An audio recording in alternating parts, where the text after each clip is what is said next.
안녕하세요. 오늘 말씀의 제목은 성화입니다. 물론 이 시간에 성화에 관한 모든 것을 말씀드릴 수는 없습니다. 개론 수준에서 말씀을 드릴 수 있는데요. 상세한 내용은 우리 교회 카페에 성결에 대하여라는 그 시리즈가 있습니다. 성결이나 혹은 성화에 대해서 고민하고 그 바른 길을 찾고 한 그런 기록이 있습니다. 읽어보시길 바랍니다. 우리가 리더가 되려면 책을 읽어야 됩니다. 책 읽는 사람을 리더라고 하잖아요. 사회에서나 직장에서나 가정에서나 책을 읽지 않는 사람은 리더가 될 수가 없습니다.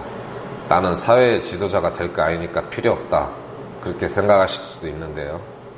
자기 인생을 올바로 이끌어 가기 위해서도 리더가 되어야 됩니다. 책 읽는 것을 귀찮거나 어려워하지 마시고 도전하시고 특히 성경을 읽어야 됩니다. 본문은 데살로니가 전서 4장 1절로부터 12절로 삼았습니다. 이 말씀도 역시 성결이나 혹은 성화에 관한 모든 것을 말씀하는 것은 아닙니다. 한 예를 설명해 주시는 부분인데요. 본문 말씀을 읽겠습니다. 데살로니가 전서 4장 1절로부터 12절까지입니다. 그러므로 또한 형제들아, 우리가 주 예수님을 힘입어 너희에게 간청하고 권면하노니 너희가 마땅히 어떻게 걸으며 하나님을 기쁘게 할 수 있는지 우리에게서 받았은즉 그대로 더욱더 넘치게 하라. 우리가 주 예수님을 힘입어 너희에게 무슨 명령들을 주었는지 너희가 아느니라. 하나님의 뜻은 이것이니 곧 너희가 거룩히 구별되는 것이라. 너희는 음행을 삼가고 너희 각 사람이 거룩히 구별함과 존귀함으로 자기 그릇을 소유할 줄 알되 하나님을 알지 못하는 이방인들과 같이 욕정의 욕망으로 하지 말고 아무도 어떤 일에서든 도를 넘어 자기 형제를 속여 빼앗지 말라. 우리가 또한 너희에게 미리 경고하고 증언한 것 같이 주께서는 그런 모든 자들에게 복수하는 분이시니라. 하나님께서는 우리를 부정함에 이르도록 부르지 아니하시고 거룩함에 이르도록 부르셨나니 그러므로 멸시하는 자는 사람을 멸시하지 아니하고 우리에게 또한 자신의 거룩한 영을 주신 하나님을 멸시하느니라. 그러나 형제의 사랑에 관하여는 내가 너희에게 쓸 필요가 없나니 서로 사랑할 것을 너희 자신이 하나님에게서 가르침을 받았느니라. 참으로 너희가 온 마케도니아에 있는 모든 형제들을 향해 그 일을 행하는도다. 그러나 형제들아, 우리가 너희에게 간청하노니 너희는 더욱더 많이 하고 또 우리가 너희에게 명령한 것 같이 너희는 조용히 지내며 너희 일을 하고 너희 손으로 일하기를 힘쓰라. 이것은 너희가 밖에 있는 자들을 향해 정직하게 걷게 하려 하며 또 너희에게 어떤 것도 부족하지 아니하게 하려 함이라. 이 데살로니가전서 4장 1절로부터 12절까지 안에 하나님의 뜻에 관해서 말씀하는데요. 너희가 거룩히 구별되는 것이라 그랬습니다. 그리고 7절에는 하나님께서는 우리를 부정함에 이르도록 부르지 아니하시고 거룩함에 이르도록 부르셨나니 그랬죠. 그런데 3절에 하나님의 뜻이 우리가 거룩히 구별되는 것이라고 말씀하시면서 첫 번째로 주의를 주는 말씀이 음행을 삼가라는 겁니다. 이 세상 사람들은 아마 이 죄에서 벗어나기가 매우 힘든 것 같습니다. 로마서 1장 2장 그 내용에 보면 동성애에 관해서 나옵니다. 하나님께서 그 사람들의 정욕대로 내버려 두셨다 그랬는데요. 한번 찾아보겠습니다. 제 기억을 의존하는 것보다. 로마서 1장 18절부터 보겠습니다. 상당히 좀 긴데 32절까지 2장까지도 이어집니다. 이 내용이. 몇 절만 제가 선별해서 읽겠습니다. 하나님의 진노가 불의 안에서 진리를 붙잡아 두는 사람들의 모든 경건치 아니한 것과 불의를 대적하여 하늘로부터 계시되었나니 그러면서 뒤에 24절, 그러므로 하나님께서도 그들의 마음의 정욕을 통해 부정함에 내주사 그들이 자기들의 몸을 서로 욕되게 하셨으니 그들은 하나님의 진리를 거짓으로 바꾸고 창조자보다 창조물을 더 경배하고 섬겼느니라. 그분은 영원히 찬송받으실 분이시로다. 아멘. 이런 까닭에 하나님께서 그들을 수치스러운 애정에 내주셨으니 이는 심지어 그들의 여자들도 본래대로 쓸 것을 본성에 어긋나는 것으로 바꾸었기 때문이라. 남자들도 이와 같이 본래대로 여자 쓰기를 버리고 서로를 향해 욕정이 부릴 듯하여 남자가 남자와 더불어 보기 흉한 짓을 행함으로 자기 잘못에 합당한 보응을 자기 속에 받았느니라. 또한 그들이 자기 지식 속에 하나님 두기를 싫어하며 하나님께서도 그들을 버림받은 생각에 내주사 합당하지 못한 그 일들을 행하게 하셨으니 그들은 곧 모든 불의와 음행과 사악함과 탐욕과 악의로 가득하며 시기와 살인과 논쟁과 속임수와 적개심으로 가득하고 수군수군하는 자요, 뒤에서 헐뜯는 자요, 하나님을 미워하는 자요, 업신여기는 자요, 교만한 자요, 자랑하는 자요, 악한 일들을 꾸미는 자요, 부모에게 불순종하는 자요, 지각이 없는 자요, 언약을 어기는 자요, 본성에 애정이 없는 자요, 화해하기 어려운 자요, 긍휼이 없는 자다. 그들이 이런 일들을 행하는 자들은 죽어야 마땅하다는 하나님의 심판을 알고도 같은 일들을 행할 뿐 아니라 그런 일들을 행하는 자들을 기뻐하느니라. 2장 1절부터 3절까지만 읽겠습니다. 그러므로 판단하는 사람아, 네가 누구이든 변명할 수 없나니 이는 판단하는 네가 같은 일들을 행함으로 다른 사람을 판단하는 것에서 네 자신을 정죄하기 때문이라. 그러나 그런 일들을 행하는 자들에게 하나님의 심판이 진리대로 되는 것을 우리는 확신하노라. 오, 그런 일들을 행하는 자들을 판단하고도 같은 일들을 행하는 사람아, 네가 하나님의 심판을 피할 줄로 생각하느냐? 우리는 하나님의 말씀을 배우고 어떤 것들이 죄라는 것을 알고 회개하고 예수님의 그 십자가의 피의 공로를 믿음으로 말미암아 구원을 받았습니다. 그런데 우리가 죄라고 구분했던 그런 일들을 하는 사람들이 지금도 여전히 있습니다, 세상에. 그런데 그런 일들을 하는 자들을 기뻐한다. 즉 그들이 하는 일이 옳다고 인정하는 자들이 있다는 거예요. 여기에서도 수많은 악이 나오는데 헐뜯고 하나님을 미워하고 수군수군하는데 첫 번째가 뭡니까? 동성애. 데살로니가전서에서는 첫 번째가 음행이죠. 음행도, 동성애도 음행이에요. 하나님의 창조 질서를 파괴하려고 하는 자들이에요. 하나님의 섭리를 거부하고 하나님께서 명령하신 이 부부관계와 가정을 깨트리고 남의 결혼한 배우자와 간음하는 것이 그게 빼앗는 거예요. 형제를 속여서 빼앗는 거, 자기 이웃을. 그런 짓을 하는 자들을 옳다고 하는 자들에 대해서 뭐라고 하냐면 로마서에서는 하나님의 심판이 진리대로 되는 것을 우리는 확신하노라 그랬어요. 데살로니가 전서에서는 뭐라고 했습니까? 방금 읽었죠. 주께서는 그런 모든 자들에게 복수하는 분이시니라. 사람들이 사랑의 하나님을 너무 강조하고 특히 구원받은 사람들 있죠. 지식적으로 자기가 구원받은 걸로 착각하는 사람들을 포함해서 나는 하나님의 자녀니까 하나님의 사랑만 받고 은혜만 받을 것이다 생각하는 사람들을 착각하는 겁니다.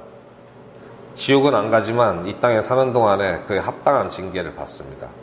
사상이 갈라지고 분열되어서 서로 싸우고 있어요. 이 세상은 원래 악한 겁니다. 하지만 그 중에서도 더욱더 악한 세력이 있어요. 하나님을 대적하는 자들, 동성애를 옹호하는 자들, 그리고 그런 사람들을 옳다고 하는 자들, 하나님께서 복수하실 겁니다. 성경 말씀이에요. 하나님의 복수를 기다리며 사는 자들이 있어요. 그런 일에서 벗어나기를 바랍니다. 우리의 거룩함을 말씀하는 데 있어서 성경에서 이 첫 번째로 음행을 삼가라. 우리가 직접 음행을 하지 않는다 하더라도 그 음행하는 자들을 옳다고 하는 자들, 그리고 그들을 지지하는 자들, 분명히 하나님께서 복수하실 겁니다. 근데 제 말이 아니에요. 성경에 기록된 하나님의 말씀이에요. 왜 이런 말씀이 기록되어 있어요? 그런 것들을 피하라는 겁니다. 우리가 거룩하고 고상한 삶을 사는 것도 중요하지만 정말 더러운 것들은 기본적으로 피해야 되는 거 아니겠어요? 이 성화에 대한 교리는 성경이 그 중요성을 강조하고 있습니다. 얼마를 강조하든 지나치지 않아요. 여기서 우리는 두 가지를 분명히 해야 되는데, 이 성화라고 하는 것, 이 단어를 의미를 이해를 해야 됩니다. 둘째는 이 단어가 우리 믿는 자들과 관련해서 어떻게 사용되는지 그것을 이해를 해야 됩니다. 이 성화할 때 성은 거룩할 성자잖아요. 거룩하게 된다 그 뜻이에요. 성화는 거룩하다는 것은 첫 번째로 이게 구별한다는 뜻입니다. 레위기 21장 8절 말씀에 제사장에 관한 그런 율법이 있어요. 그는 네게 거룩할지니 이는 너희를 거룩히 구별하는다. 주가 거룩하기 때문이니라. 성결 혹은 거룩 이런 단어는 히브리어나 헬라어나 의미가 똑같습니다. 그것을 우리말로 거룩하다, 성결하다 이렇게 번역을 했어요. 이것은 말 그대로 성스러운 목적으로, 즉 거룩한 목적으로 무엇으로부터 분리되어 있어야 한다는 뜻이에요. 그래서 이 거룩함에 관해서는 하나님께서 제사장들에게 먼저 명령을 내리셨어요. 너희가 거룩해야 된다. 다른 사람들과 구별돼야 된다는 겁니다. 그리고 이 프린트 내용 보시면은 하나님께서는 일곱째 날을 거룩히 구별하신 적이 있고요. 또 성막을 거룩하게 구별하셨고, 성막의 제단과 그 기구와 모든 헌물을 드리는 데 필요한 기구 및 제사장들이 손 씻는 물두멍, 이 세숫대야 같은 겁니다. 그 받침, 모든 것을 거룩하게 구별하셨어요. 하나님과 관련된 모든 것들을. 그런데 이 성결이라는 단어를 사용하는 데 있어서 또 다른 의미가 뭐냐면, 이 세상에는 죄와 악이 사람과 함께 공존하고 있어요. 우리가 이 세상을 떠나기 전에는 여기서 벗어나기가 힘듭니다. 그래서 그 죄와 악 속에서 살고 있는 사람에 대해서 말할 때 이 성결이라는 단어를 씁니다. 이 사람을 거룩한 목적으로 분리할 때, 그리고 이 악하고 죄 많은 이 부정한 것들로부터 분리할 때 이 성결이라는 단어를 씁니다. 구약의 한 예로서 역대하 29장 5절 말씀이 있고, 또 신약에서 하나의 예를 들면 고린도후서 7장 1절에도 그런 말씀이 있습니다. 역대하 29장 말씀부터 읽겠습니다. 그들에게 이르되 너희 레위 사람들아 내 말을 들으라. 이제 너희 자신을 거룩히 구별하고 또 주 너희 조상들의 하나님의 집을 거룩히 구별하여 성소에서 더러운 것들을 가지고 나가라. 이 성소에는 더러운 것들을 두면 안 됩니다. 오직 하나님께 드릴 것들만 있어야 돼요. 그리고 그 일을 위해서 사용되는 기구들만 있어야 됩니다. 지금은 성소가 어디입니까? 우리 육체입니다. 그리고 우리 마음도 성소입니다. 주님을 모신 곳이잖아요. 여기에서 더러운 것들을 다 내보내야 됩니다. 많은 세상에 죄악된 것들, 그리고 하나님을 대적하는 사상, 이런 것들 다 내보내야 돼요. 고린도후서 7장 1절 말씀 보겠습니다. 그러므로 극진히 사랑하는 자들아 우리가 이 약속들을 가졌은즉 하나님을 두려워하는 가운데 거룩함을 완전히 이루어 육과 영의 모든 더러움에서 우리 자신을 깨끗하게 하자. 우리 몸뿐만이 아니라 마음에서도 더러운 것들을 내보내야 된다는 거예요. 우리 몸이 죄에 물들면 안 되고, 영은 뭐예요? 우리 마음이죠. 생각이에요.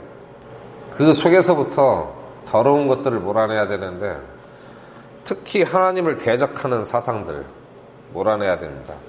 거기에 오염되면요, 이 팥죽 한 그릇에 장자의 명분을 판 예서와 같이 됩니다. 하나님을 대적하는 자들이 주는 달콤한 선물에 자기 영혼을 팔아먹는 그런 그리스도인들도 있어요. 세상 사람들은 말할 것도 없죠. 그 속에 그냥 파묻혀 살고 있죠. 그래서 이 성화라는 단어에는 두 가지 의미가 있습니다. 죄와 타락으로부터 자신을 분리하는 것. 너희는 그들 중에 나와서 따로 있으라고 그랬잖아요. 자신을 분리하는 것이 있고, 두 번째는 하나님에 대한 헌신이에요. 따로 나와 있고 아무것도 안 하면 그 사람은 아무 존재가 아니에요. 특별히 죄도 안 짓지만 선하지도 않아요. 그 애매한 상태에 있는 거예요. 죄와 타락에서 자신을 분리해서 하나님께 드려야 되는 것이죠. 이것이 이제 그리스도인들이 성결이라는 단어와 관련해서 자신을 생각해야 되는 부분입니다. 성결, 성화라는 이 단어가 뜻하는 목적으로 우리를 스스로 인도해 나가야 돼요. 예수님을 믿는 사람과의 그 관계에서 이 성화라는 단어는 두 가지 의미가 있습니다. 하나는 예수 그리스도에 대한 믿음, 주님과의 연합, 그것 때문에 우리가 온전히 영원하게 된다는 뜻이 있어요. 히브리서 10장 10절에 보면 바로 이 뜻으로 말미암아 예수 그리스도의 몸이 단 한 번 영원히 드려짐을 통해 우리가 거룩히 구별되었노라. 우리가 거룩하게 구별되었다고 말씀합니다. 그리고 같은 히브리서 10장 14절에 그분께서는 거룩히 구별된 자들을 단 한 번 헌물을 드림으로 영원토록 완전하게 하셨느니라. 우리가 영원히 완전하게 됐답니다. 이것은 신분상의 성화를 말합니다. 다음 두 번째는 우리의 실제 상태가 성화되어야 한다는 그 말씀이 있어요. 우리가 방금 읽었던 데살로니가전서 그 본문 말씀 중에 3절 보겠습니다. 하나님의 뜻은 이것이니 곧 너희가 거룩히 구별되는 것이라. 우리가 거룩하게 구별이 되어야 된다는 겁니다. 어떻게 해요? 여러 가지 음행과 죄들로부터 멀어짐으로써, 그리고 형제를 멸시하는 그런 일들을 버리고, 그리고 조용히 자기 일을 함으로 인해서 몇 가지 방법이 여기 되어 있는데, 말씀에 의하면 우리는 신분상으로는 이미 거룩하게 되어 있습니다. 여기에다가 무엇을 추가하거나 더 할 수 있는 방법이 없어요. 순전히 예수님의 십자가의 그 피의 공로로 우리가 거룩하게 된 거예요. 신분상으로. 하지만 그리스도인으로서 실천적인 면에서는 우리가 완전히 성화되지 않았습니다. 우리 육신의 생각 속에는 아직도 죄가 있고 가끔 죄를 꿈꾸기도 하고 어떤 때는 죄 짓는 사람을 부러워하기도 합니다. 단순히 그 사람이 그 죄를 지음으로 인해서 사회적으로 성공하고 돈을 많이 벌었다는 그런 이유 때문에. 때로는 죄를 많이 지어가지고 권력을 잡은 사람을 부러워하기도 하죠. 그 죄를 지은 사람이나 그걸 부러워하는 사람이나 같은 사람이에요. 부러워하는 사람은 이제 좀 더 못난 사람일 뿐이죠. 종류는 같아요. 이런 거룩함, 성화를 이루어가는 것이 진정한 진보입니다. 자기의 인생을, 내 영혼을 좀 더 나은 쪽으로 발전시키는 것. 이게 진보예요. 공산주의로 가는 게 진보가 아닙니다. 그 사기꾼들이에요. 우리가 주님을 만날 때까지, 우리가 주님을 만나면 우리가 호련히 정말 거룩한 모습으로 바뀔 겁니다. 주님과 같이 된다고 돼 있어요. 그 때까지 얼마나 주님의 모습과 가깝게 발전해 나가느냐, 이게 우리의 성화의 사명입니다. 우리가 성경에서 발견한 예수 그리스도의 모습에 가깝게 되면 될수록, 주님과 닮으면 닮을수록 성화가 많이 되는 거예요. 주님이 기준이시니까요. 우리를 예정하신 것도 그거잖아요. 로마서 8장 29절에 보면 그분께서는 자신이 미리 아신 자들을 또한 예정하사 자신의 아들의 형상과 같은 모습이 되게 하셨나니 이것은 그분이 많은 형제들 가운데서 처음 난 자가 되게 하려 하심이니라. 하나님께서는 우리를 예수 그리스도의 형상과 같은 모습이 되게 하시길 것을 예정하셨어요. 구원받은 자들을.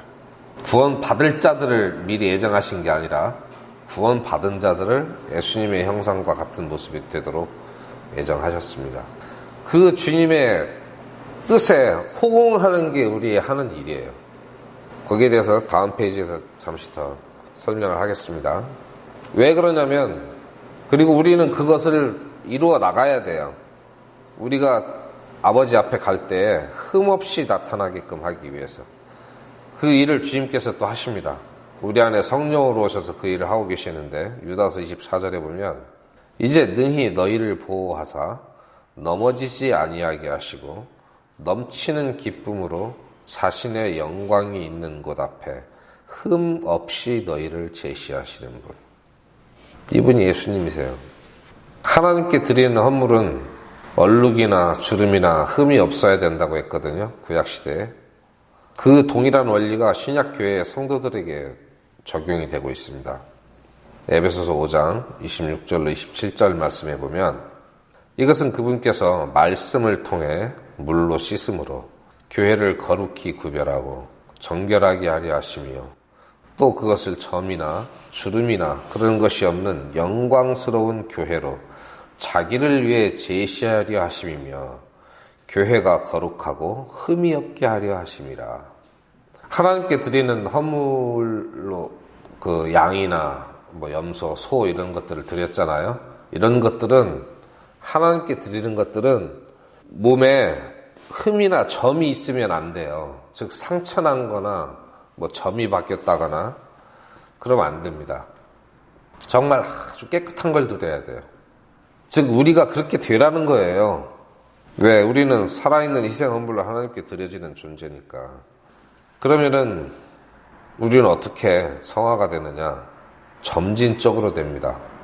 구원받은 순간에 우리는 신분상으로는 완전한 거룩한 존재가 되었습니다마는 우리의 상태가 그 신분에 걸맞게 변화되는 것은 실천적이고 점진적이다 이렇게 제가 표현했죠.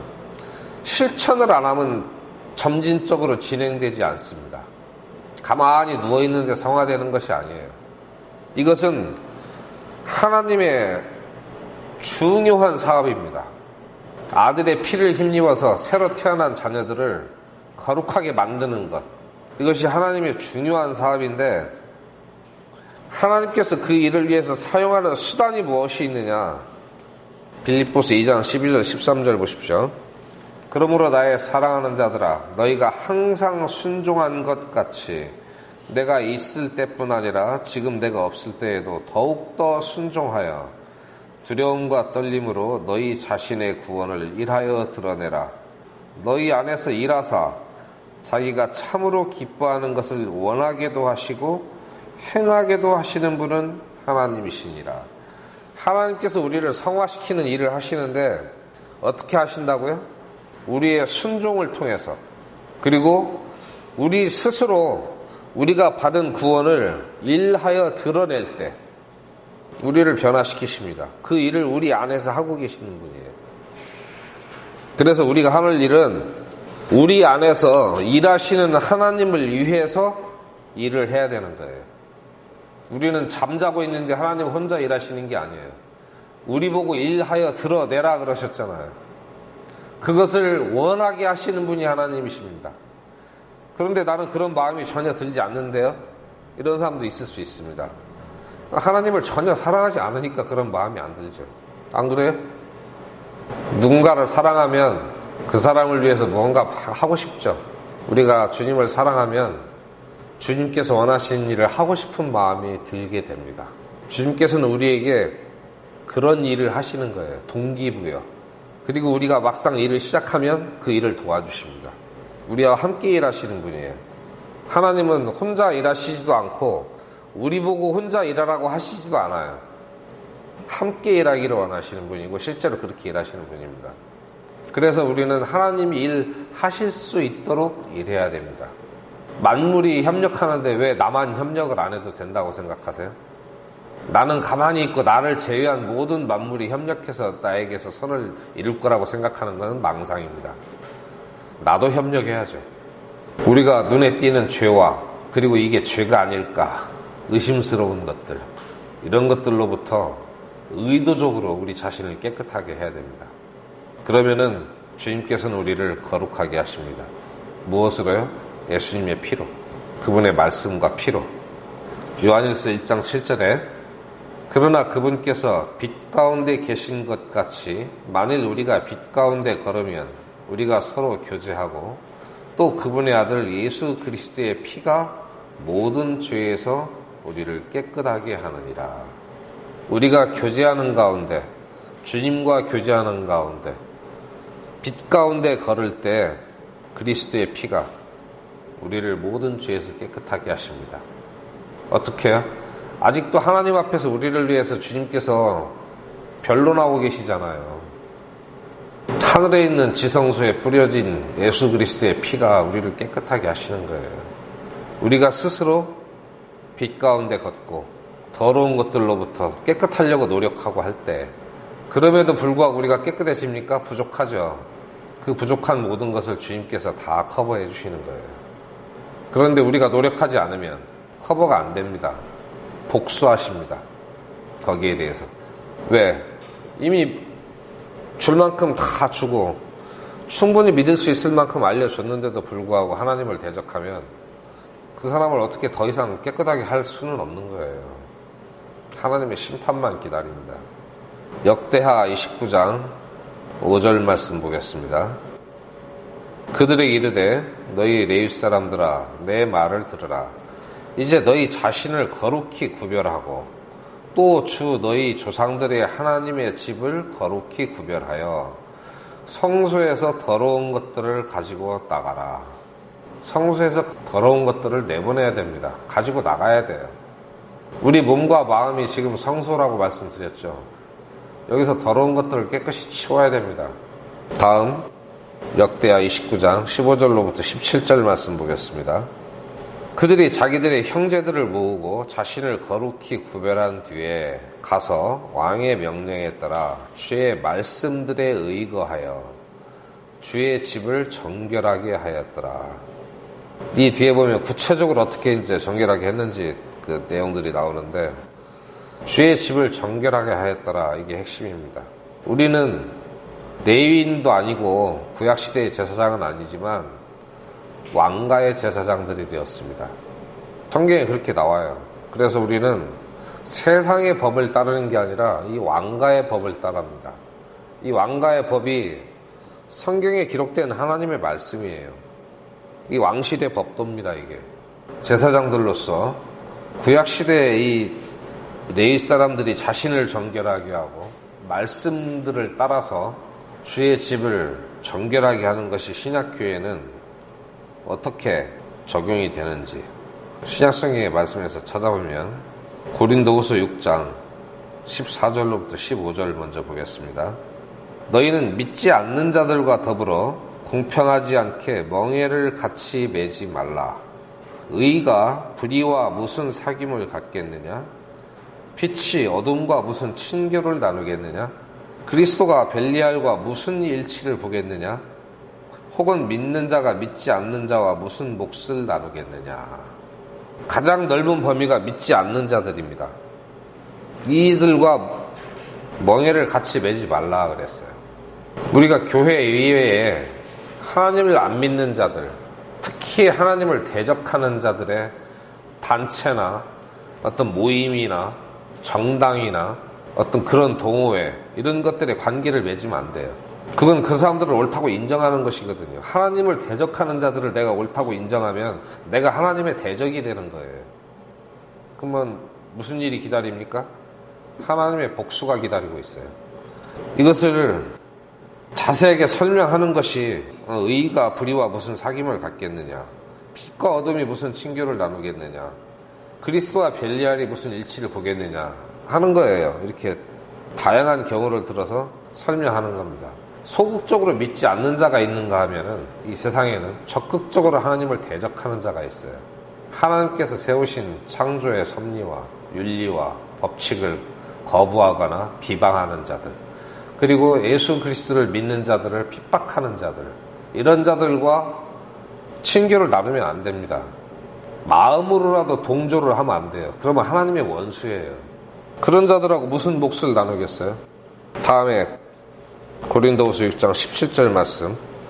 주가 말하노라. 그러므로 너희는 그들 가운데서 나와 분리하고 부정한 것을 만지지 말라 그랬습니다. 그리고 그 다음에 골로새서 3장 5절로 10절 말씀에 그러므로 땅에 있는 너희 지체들을 죽이라. 그것들은 음행과, 여기서 맨 처음에 음행에 대해서 말씀하죠. 참 이 인간의 뿌리 깊은 죄의 습성이 음행부터 나타나는 것 같습니다. 그것들은 음행과 부정함과 무절제한 애정과 악한 욕정과 여기까지 다 지금 음행과 관련된 거예요. 부정함, 무절제한 애정, 악한 욕정. 탐욕이니 탐욕은 우상숭배니라. 이 음행과 우상숭배는 밀접하게 연관되어 있습니다. 이것들로 인하여 하나님의 진노가 불순종의 자녀들에게 임하느니라. 너희가 그것들 가운데서 살 때는 한때 그것들 가운데서 걸었으나 이제는 너희도 이 모든 것을 내버리라. 곧 분노와 진노와 악의와 신성모독과 너희 입에서 나오는 더러운 대화라. 서로 거짓말하지 말라. 너희는 옛사람과 그의 행위를 벗어버리고 새 사람을 입었는데 이 새 사람은 그를 창조하신 분의 형상을 따라 지식에서 새로워진 자리라. 이 말씀이 아주 중요합니다. 지식에서 새로워진 자. 옛날에 내가 세상에서 배운 지식 말고요. 하나님으로부터 배운 지식이 우리에게 필요합니다. 창조주의 지식. 그것이 내 머릿속에 채워져야 돼요. 내 마음속에 채워지고. 옛날 것은 다 벗어버려야 됩니다. 행위, 겉모습뿐만이 아니라 속에서부터 새로워져야 돼요. 그게 뭐예요? 지식을 교체해야 됩니다. 옛날 지식, 내 육신의 지식, 그거를 내보내고 지식을 완전히 새로운 것으로 교체시켜야 돼요. 세상에 많은 지식이 있고요. 지혜가 있지만 하나님을 아는 지식, 그것보다는 못합니다. 그 백날 성경만 읽으면 굶어 죽을 것 같죠? 천만의 말씀이에요. 세상에 가진 꾀를 다 동원하는 사람보다 말씀을 의지하는 사람이 훨씬 평안을 누리며 잘 삽니다. 옛날에 왕들은요, 나라를 지키기 위해서 가진 꾀를 내다가 하나님을 배신하는 그런 일들이 들어 있었습니다. 그럴 때면 항상 대언자가 와서 책망을 했죠. 그러면 그 말이 듣기 싫어서 가두기도 하고 때리기도 하고 핍박을 했습니다. 그럼 그 대언자들은 세상의 왕들이 취하는 그런 세상의 지혜를 전혀 생각하지 않았어요. 누가 더 평안한 삶을 살았겠습니까? 하나님의 말씀을 듣고 그것을 정직하게 선포하는 대언자와 대언자를 무시하고 자기 생각대로 정치를 하는 자와 누가 평안하고 하나님으로부터 인정받았을까요? 그리고 그 대언자들이 굶어 죽은 사람 없습니다. 그 말씀을 싫어하는 자들이 때리고 죽이고 그랬죠. 그러면 그 다음에는요, 주님 앞에 갔을 때는 왕에게 핍박받은 대언자나 대언자를 핍박한 왕이나 둘 다 하나님 앞에 설 거 아닙니까? 그 결과가 어떻게 되겠어요? 다음 디모데후서 2장 19절로 22절 보겠습니다. 그럼에도 불구하고 하나님의 기초는 확고히 서 있고 거기에는 주께서 자신의 백성인 자들을 아시느니라 하며 또 그리스도의 이름을 부르는 자마다 불법에서 떠날지어다 하는 글이 담긴 이 봉인이 있느니라. 그러나 큰 집에는 금 그릇과 은 그릇뿐 아니라 나무 그릇과 질 그릇도 있어 어떤 것들은 존귀에 이르고 어떤 것들은 수치에 이르나니.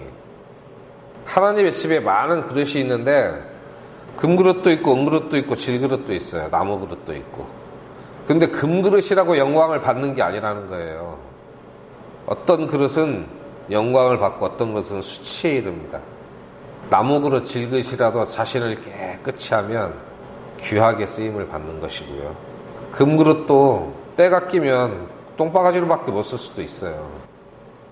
이 큰 집은 뭘 말하는 겁니까? 하나님의 집을 말씀하는 거예요.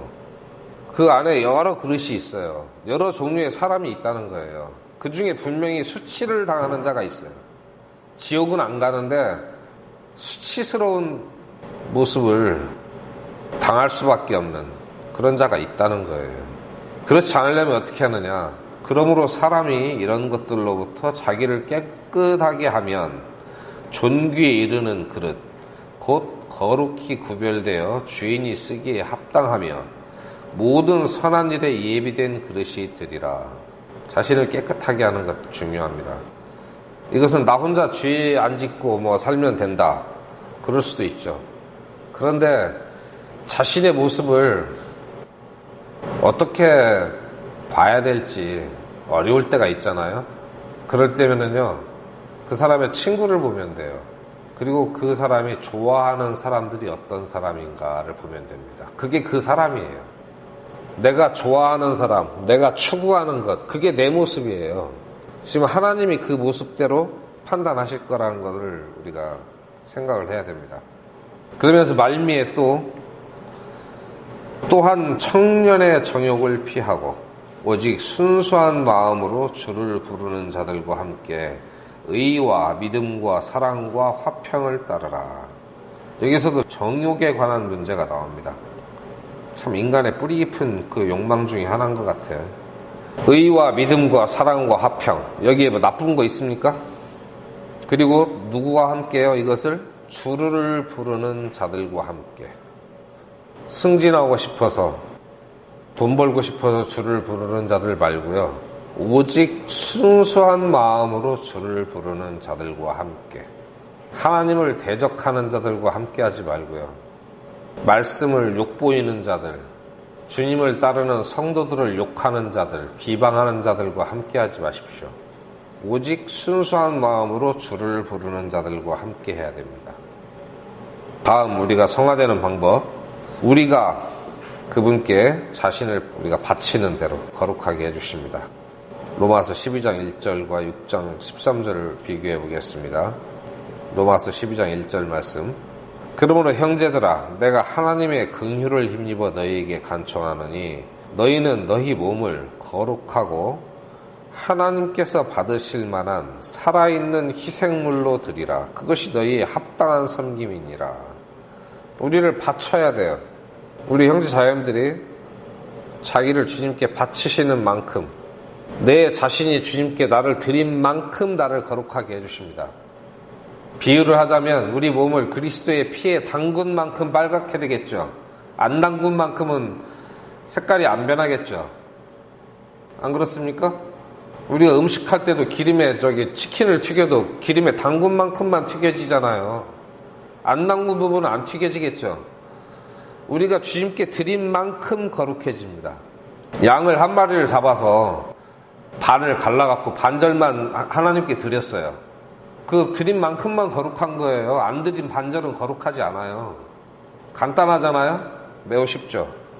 우리가 드리는 만큼 거룩해집니다. 다음 6장 13절에 보면 또한 너희 지체를 불의의 도구로 죄에게 내주지 말며 오직 너희 자신을 죽은 자들로부터 살아난 자로서 하나님께 드리고. 우리를 하나님께 드려라. 그러면 이게 무슨 말이냐? 또 애매하게 생각할까봐 구체적으로 말씀을 해주시는데, 너희 지체를 의의 도구로 하나님께 드리라. 지체가 뭐예요? 팔다리. 즉 두 팔, 두 다리로 하나님을 위해서 일하라 이거예요. 그리고 이 지체는 다른 의미로 보면 몸의 구성원인데, 우리가 속한 그리스도의 몸에는 많은 구성원이 있죠. 이 몸은 교회고 그 몸의 지체는 성도들이에요. 우리 성도들이 교회적으로는 다 주님께 드려야 됩니다. 주님께 드려진 만큼 그 교회가 거룩한 거예요. 개인적으로는 내가 내 삶 중에서 주님께 드려진 만큼 거룩해지는 것이고, 이 교회는 그 교회의 성도들이 몇 %가 주님께 자신을 드렸느냐에 따라서 그만큼 거룩해지는 거예요. 그 몸과 지체의 원리가 같으니까요. 그래서 우리는 모든 지체가 머리에 순종하잖아요. 한 몸을 이루고. 그런 것처럼 모든 성도들이 주님께 순종해야 되는 거예요. 다음 성결해지는 방법은 우리가 기도를 통해서 하나님과 교통하는 삶을 유지하는 겁니다. 그러면서 점차로 하나씩 하나씩 자신을 성결하게 해나가는 그런 과정을 통해서 거룩하게 됩니다. 누가복음의 11장 11절, 그분께서 어떤 곳에서 기도하다가 마치심에 그분의 제자들 중에 하나가 그분께 이르되, 주여, 요한이 자기 제자들에게 가르쳐준 것 같이 우리에게도 기도하는 것을 가르쳐 주소서. 왜 기도를 가르쳐달라고 합니까? 이게 하나님과 대화하는 방법이기 때문에 그래요. 다음 빌립보서 4장 6절로 7절 말씀. 아무것도 염려하지 말고 모든 일에 기도와 간구로 너희가 요청할 것들을 감사와 더불어 하나님께 알리라. 그리하면 모든 이해를 뛰어넘는 하나님의 평강이 그리스도 예수님을 통해 너희 마음과 생각을 지키시리라. 성경 말씀에서 우리에게 정직하게 살아라, 의롭게 살아라, 이웃을 사랑하라, 모든 사람에게 선을 베풀라. 그러니까 어떤 사람이 그렇게 살다가는 굶어 죽어요. 그럴 수 있잖아요. 이 세상이 워낙 참 살기 힘드니까 자기 머리로는 이해가 안 되는 거예요. 하지만 우리가 감사와 더불어서 기도로 하나님께 내 사정을 아뢰고 나의 삶을 지켜주실 것을 주님께 부탁하고 그분의 은혜를 구하고 하면은 세상 사람들이 생각하는 모든 이해를 뛰어넘어서 하나님께서 우리에게 평강을 주신단 말이에요. 누구를 통해서? 예수 그리스도를 통해서. 그래서 우리의 마음과 생각을 지켜주신다고 성경에 말씀하십니다. 내가 아무리 계산을 해봐도 안 되는 일을 하나님께서 예수 그리스도를 통해서 해주신다는 거예요. 원망하고 투덜거리면서가 아니라 감사와 더불어 우리가 하나님께 아뢰일 때, 우리가 이 와이파이 연결하려면 비밀번호를 알아야 되잖아요. 우리의 기도가 주님께 통하는 그 비밀이 뭐냐면 감사예요. 감사와 더불어 하나님께 아뢰라. 다음, 이 기도의 중요성에 관해서 무척 강조하신 말씀인데, 우리가 시작할 때 읽었던 데살로니가전서 4장 바로 다음 5장 17절로 18절에 있는 말씀입니다. 쉬지 말고 기도하라. 모든 일에서 감사하라. 이것이 그리스도 예수님 안에서 너희에 대한 하나님의 뜻이니라. 사람들이 하나님의 뜻을 알기 어렵다고 많이들 이야기하는데요. 이게 하나님의 뜻입니다. 쉬지 말고 기도하고 모든 일에 감사하라. 어떻게 우리가 숨도 안 쉬고 뭐 일도 안 하고 기도할 수 있느냐? 그 뜻이 아니고 뒤에 해석이 나와 있잖아요. 쉬지 말고 기도하라와 모든 일에 감사하라는 게 이게 같은 뜻이에요. 즉 모든 일에 기도하라는 뜻이에요. 무슨 일을 하든지. 다음 베드로서 3장 18절 말씀.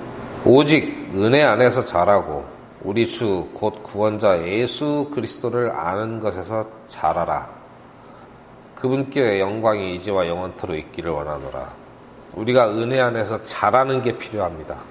그러기 위해서 예수 그리스도를 아는 것이 필요한 거예요. 예수 그리스도를 아는 것에서 자라라고 되어 있잖아요.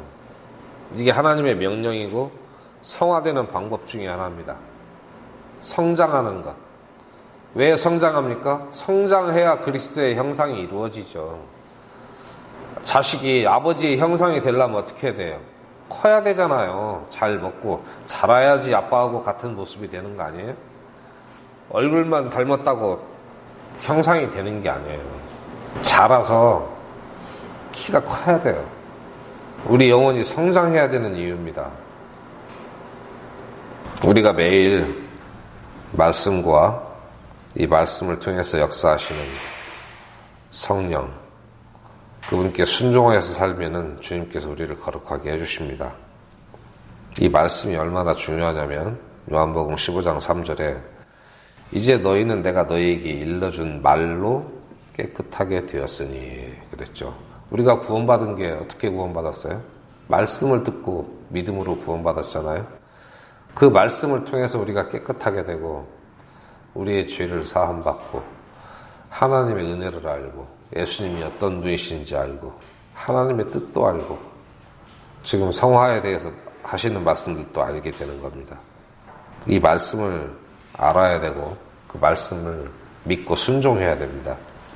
요한복음 17장 17절에 아버지의 진리로 그들을 거룩히 구별하옵소서. 아버지의 말씀은 진리이다. 그러니까 우리는 말씀으로 거룩하게 구별됩니다. 말씀이 진리니까요. 이 말씀이 없었으면 우리는 구원받을 수도 없었고 성경에 약속된 모든 그 은혜로부터 여전히 떨어져 있는 하나님과 아무 상관없는 사람으로 남아 있었을 것입니다. 에베소서 5장 17절로 18절 말씀. 그러므로 너희는 지혜 없는 자가 되지 말고 오직 주의 뜻이 무엇인지 이해하라. 술 취하지 말라. 거기에는 과도함이 있나니 오직 성령으로 충만하라. 주님의 뜻이 무엇인지 이해하라는 것은 명령입니다. 나는 교회를 아무리 오래 다녀도 하나님의 뜻을 잘 모르겠다. 주님의 뜻이 무엇인지 모르겠다. 이러지 말라는 거예요. 그게 겸손한 게 아니에요. 고집스러운 거예요. 오직 성령으로 충만하라. 성령 충만 구해야 됩니다, 우리가. 왜? 주님의 뜻을 이해하기 위해서. 그리고 주님의 뜻을 실천하기 위해서. 골로새서 3장 16절 그리스도의 말씀이 너희 속에 모든 지혜로 풍부히 거하게 하여 시와 찬송가와 영적 노래로 서로 가르치고 훈계하며 너희 마음속에서 은혜로 주께 노래하고 이렇게 하라는 거잖아요. 그리스도의 말씀이 우리 속에서 지혜로 풍부히 거하게 하라. 다음 베드로전서 1장 22절 너희가 성령을 통해 진리에 순종함으로 너희 혼을 깨끗하게 하여 거짓없이 형제들을 사랑하기에 이르렀으니 순수한 마음으로 뜨겁게 서로 사랑하라. 우리가 순수한 마음으로 서로 뜨겁게 사랑해야 되는데 그 전 단계가 뭐냐면은 성령을 통해 진리에 순종함으로 우리 혼이 깨끗하게 되어야 됩니다. 그래야지 거짓없이 형제를 사랑할 수 있어요. 모든 일에는 순서가 있는 거예요. 성경은 애매하고 두루뭉술한 게 없습니다. 반드시 순서가 있고 질서가 있어요. 다음 고린도후서 3장 18절 말씀 보겠습니다. 그러나 우리는 다 가리지 않는 얼굴로 거울을 보는 것 같이 주의 영광을 바라보며 같은 형상으로 변화되어 영광에서 영광에 이르렀나니 이것은 곧 주의 영으로 말미암은 것이니라. 이게 성령으로 충만하라는 이유입니다. 주님의 영으로 말미암아서 우리가 주님의 영광을 바라보면서 주님과 같은 형상으로 변화될 수 있어요. 멍하고 있는 상태에서는 안 됩니다.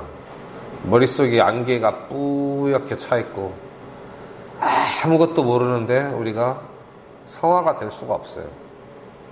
주의 영으로 말미암아 성령을 통해 진리에 순종함으로 말씀이 우리 속에 풍부히 거함으로 말미암아서 우리가 거짓 없이 형제를 사랑할 수 있는 사람이 되고 말씀을 따라 순종할 수 있는 사람이 되고 주님의 형상으로 변화되는 그런 은혜를 경험할 수 있게 되는 겁니다.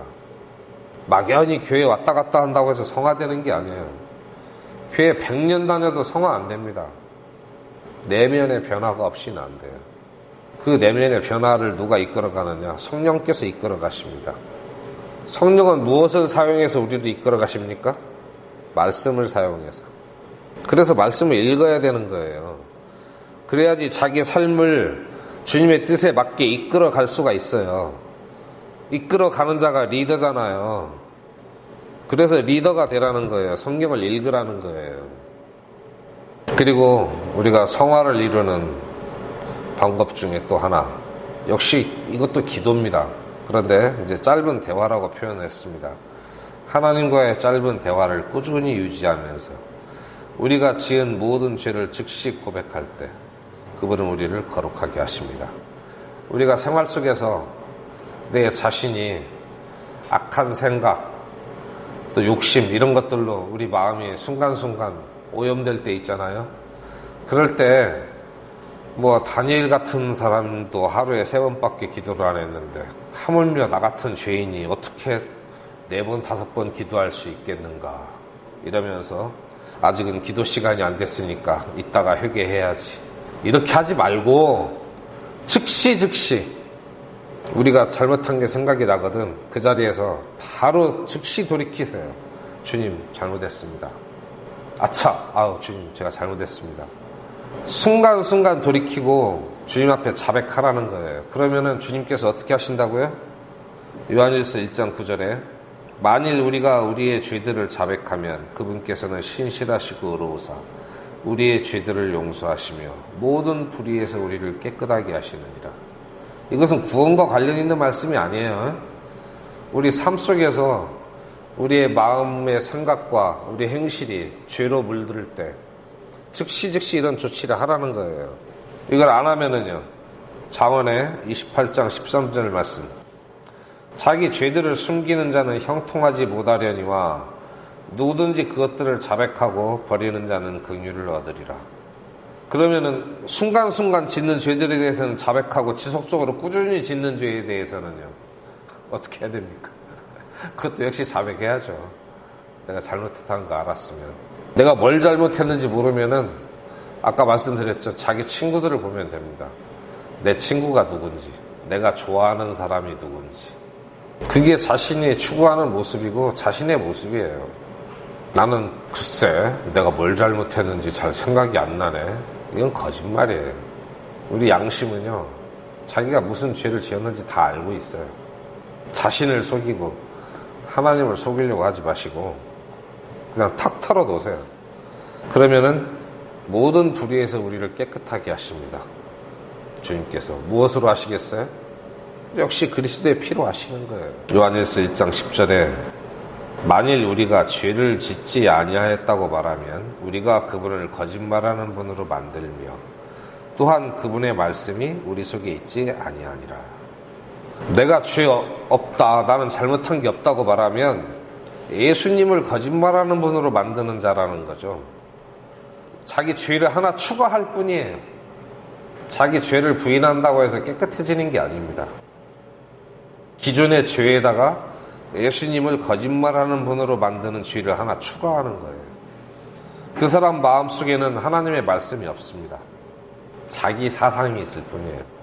아니면 누군가가 그 사람에게 소근거려서 세뇌시킨 이 세상의 철학, 사상이 들어가 있거나 그럼으로 인해 하나님의 말씀을 무시하는 거죠. 그게 곧 성령을 억압하는 겁니다. 내 안에 양심의 소리가 들리고 성령께서 내 죄를 지적하는데 귀를 틀어박고 그걸 안 들어요. 그런 사람들 마음속에 말씀이 있지 않다 이렇게 표현하기도 하죠. 그리고 또 우리가 성결해지는 방법 중에 하나는 우리가 살아가는 동안에 이 인생에서 가끔 하나님의 징계를 받습니다. 그 징계는 내가 잘못해서 받는 징계도 있고요. 바울처럼 너무 많은 은혜를 받아서 교만해질까봐 내리시는 징계도 있어요. 그것이 어떤 징계건 간에 그 징계를 믿으면 우리를 성결하게 하십니다. 징계를 믿는다는 게 무엇입니까? 하나님께서 나에게 이 징계를 주시는 목적에 대해서 이해하고 받아들인다는 거예요. 부드러운 마음으로. 이게 하나님께서 나를 미워하시는 것이 아니라 나를 자라게 하시고 깨우쳐 주시기 위해서 징계하시는 것이다. 그걸 감사하게 받으면 우리가 성결하게 됩니다. 그 한 가지로 우리의 모든 것이 성결하게 된다는 의미는 아니에요. 그 부분만큼 성결하게 된다는 거예요. 우리는 한 번에 한 큐에 성결하게 되는 방법은 없어요. 생활 속에서 우리가 당하는 모든 일이 하나하나를 말씀에 따라서 이 성경의 권면에 따라서 순종해 나갈 때 한 부분씩 성결하게 되는 거예요. 그게 합쳐져서 우리의 생활을 이루어가는 것이죠. 히브리서 12장 10절에 진실로 그들은 우리 육신의 아버지들 말합니다. 진실로 그들은 며칠 동안 자기들이 기뻐하는 대로 우리를 징계하였거니와 그분께서는 우리 유익을 위해 하시나니 이것은 우리가 자신의 거룩함에 참여하는 자가 되게 하려 하심이라. 징계의 목적을 믿으십니까? 우리가 주님의 거룩함에 참여하는 자가 되게 하기 위해서 우리를 징계하신다. 그렇게 말씀하십니다. 욥은 뭐라고 했냐면 욥기 23장 10절에 그러나 내가 가는 길을 그분께서 아시나니 그분께서 나를 단련하신 뒤에는 내가 금같이 나오리라. 내가 가는 길을 하나님께서 아신다는 거예요. 그래서 나를 단련하신다. 내가 그 단련을 받은 뒤에는 어떻게 해요? 금같이 나오리라. 금의 특징이 뭐죠? 불순물이 없는 걸 말하죠. 깨끗한 것. 다음 야고보서 1장 2절로 4절 말씀 보겠습니다. 내 형제들아 너희가 여러 가지 시험에 빠질 때 그것을 다 기쁨으로 여기라. 너희 믿음의 단련이 인내를 이루는 줄 너희가 아느니라. 오직 인내를 완전히 이루라. 이것은 너희가 완전하고 완벽하여 아무것도 부족함이 없게 하려 함이라. 인내를 완전히 이루라는 게 뭐죠? 인내하다가 말면 인내를 완전히 이루지 못하는 거죠. 주님 오시는 그 날까지 우리가 끝까지 인내하는 게 인내를 완전히 이루는 겁니다. 이 인내심은 어떻게 생깁니까? 주님께서 우리를 단련해 주심으로써 이 인내할 수 있는 힘이 생기는 거예요. 단련을 여러 번 겪은 사람이 잘 인내합니다. 그 단련을 이루기 위해서 징계를 주시는 거예요. 베드로전서 1장 7절에 이것은 너희 믿음의 단련이 불로 단련해도 없어지는 금을 단련하는 것보다 훨씬 더 귀하여 예수 그리스도께서 나타나실 때에 칭찬과 존귀와 영광으로 드러나게 하려 함이니라. 칭찬과 존귀와 영광, 이것을 위해서 우리를 단련하십니다. 우리를 깨끗하게 하시기 위해서, 다른 말로 거룩하게 하시기 위해서. 다음 로마서 8장 28절로 29절 말씀. 우리가 알거니와 하나님을 사랑하는 자들 곧 그분의 목적에 따라 부르심을 받은 자들에게는 모든 것이 합력하여 선을 이루느니라. 그분께서는 자신이 미리 아신 자들을 또한 예정하사 자신의 아들의 형상과 같은 모습이 되게 하셨나니 이것은 그분이 많은 형제들 가운데서 처음 난 자가 되게 하려 하심이니라. 하나님의 목적에 따라 부르심을 받은 자들, 이 사람들이 누구냐면 하나님을 사랑하는 자들이에요. 이 조건을 잘 보셔야 됩니다. 내가 구원받았다고 해서 하나님을 사랑하는 자가 아니에요. 구원받았는데 하나님을 사랑하지 않는 자가 있어요. 그거 아시죠? 저도 그럴 때가 있었으니까. 구원은 받았는데 내가 하나님을 과연 사랑할까? 이런 의문이 들 때가 있잖아요. 이 말씀을 모든 구원받은 자들에게 모든 것이 합력해서 선을 이룬다고 생각하시면 안 됩니다. 하나님을 사랑하는 자들, 그 사람들은 그분의 목적에 따라 부르심을 받은 자들이에요. 확실해요. 그런데 그분의 목적에 따라 부르심을 받았는데 하나님을 사랑하지 않는 자들이 또 있다는 거죠. 이 두 가지 조건이 합쳐져야 돼요. 그런 자들에게는 모든 것이 합력해서 선을 이룹니다.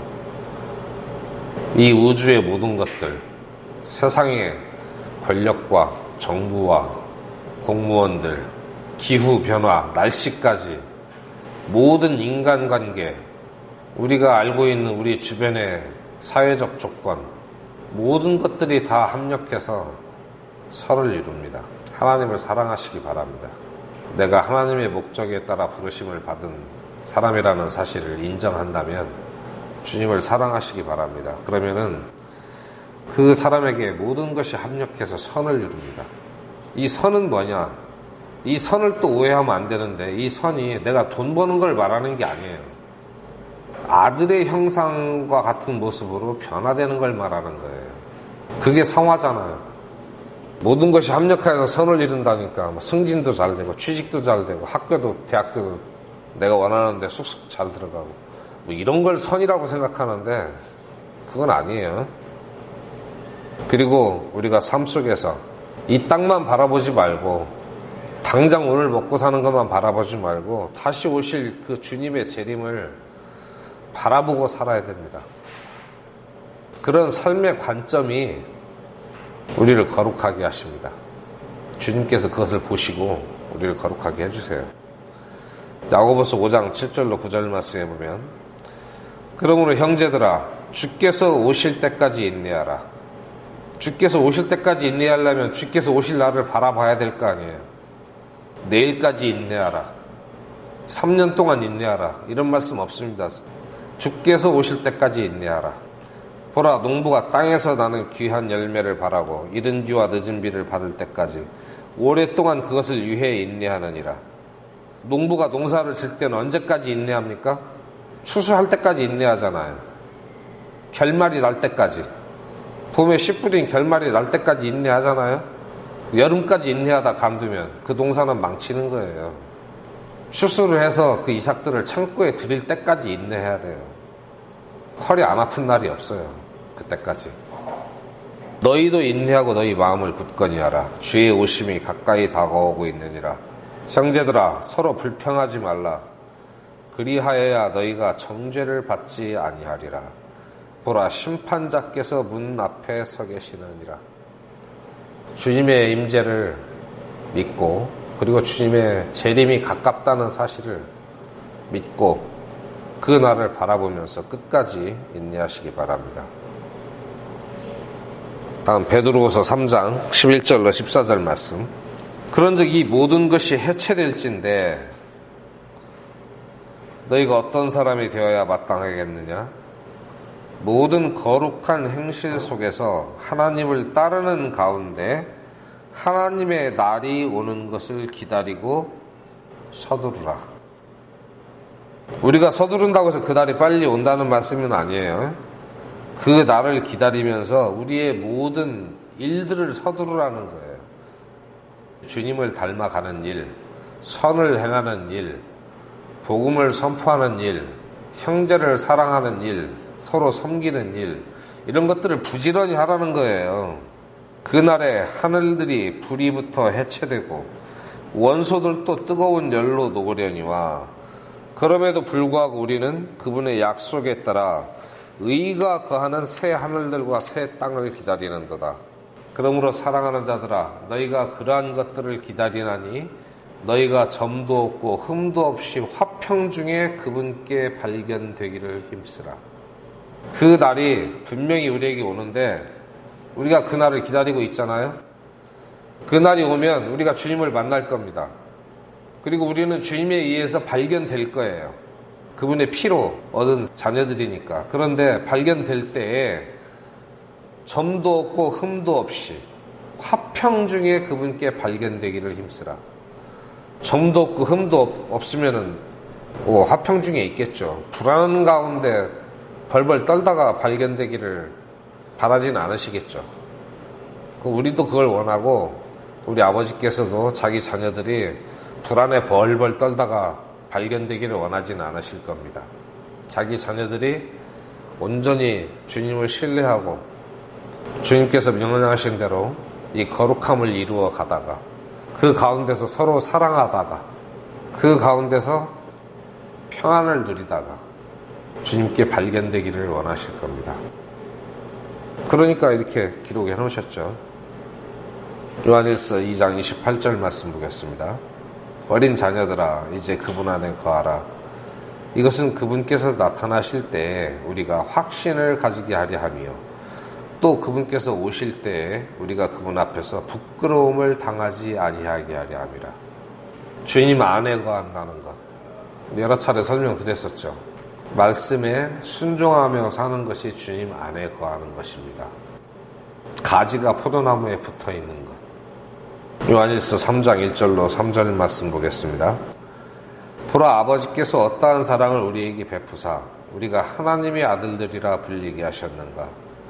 그런즉 세상이 우리를 알지 못하면 세상이 그분을 알지 못하였기 때문이라. 사랑하는 자들아, 이제 우리는 하나님의 아들들이니라.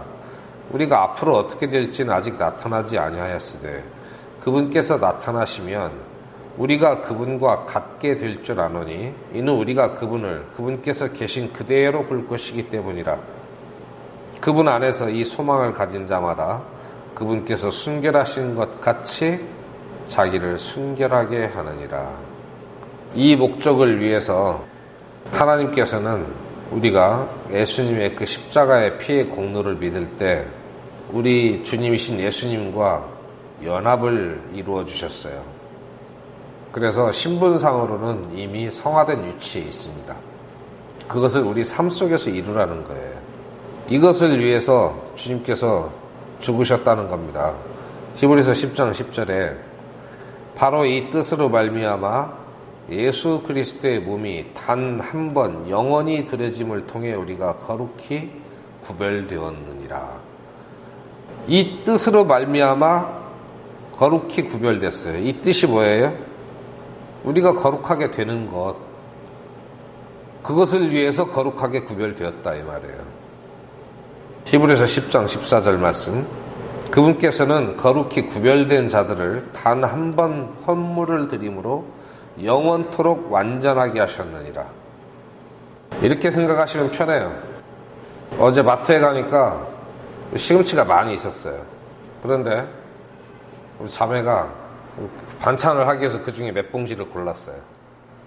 구별한 거잖아요. 그렇죠? 그 목적이 뭐예요? 집에 와서 씻어서 나물을 만들려고.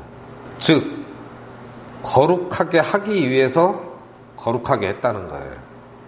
마트에 수많은 나물들이 있는데 그 중에 4봉지를 딱 구별해서 그 매대에서 끄집어냈어요. 이게 거룩하게 한 거예요.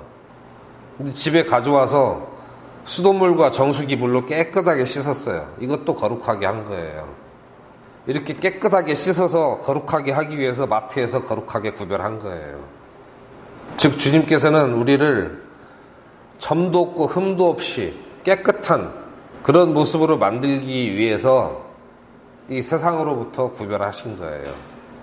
그래서 우리는 막연한 어떤 상상이라든지 꿈속에서 거룩하게 되는 게 아니라 우리 삶 속에서 실천적이고 그리고 하루아침에 한순간에 이루어지는 것이 아니라 점진적으로 꾸준한 노력을 통해서 우리가 성결해져야 됩니다.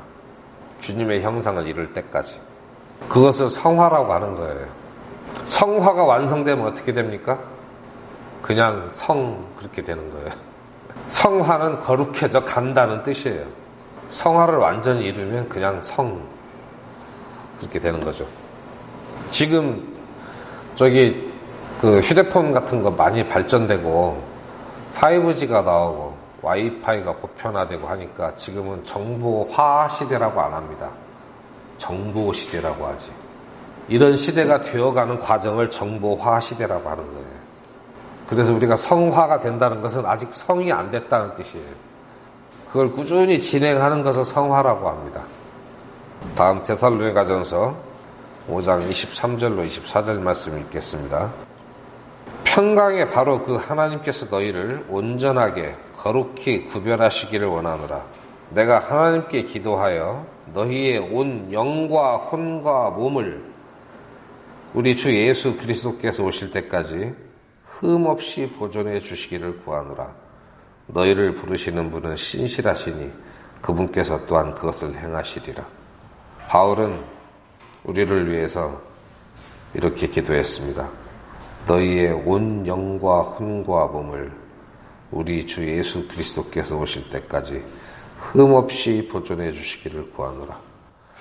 이 기도가 우리 자신을 위해서 그리고 우리 형제 자매들 서로를 위해서 하는 기도의 내용이 되기를 바랍니다. 기도하고 마치겠습니다. 은혜로우신 아버지 하나님, 이 시간 주의 말씀의 인도를 받아서 주님께서 우리를 향하여 뜻하신 바, 우리에게 원하시는 것, 그 성화, 성결에 관한 말씀들을 찾아보며 주님의 뜻이 무엇인지 살펴보았습니다.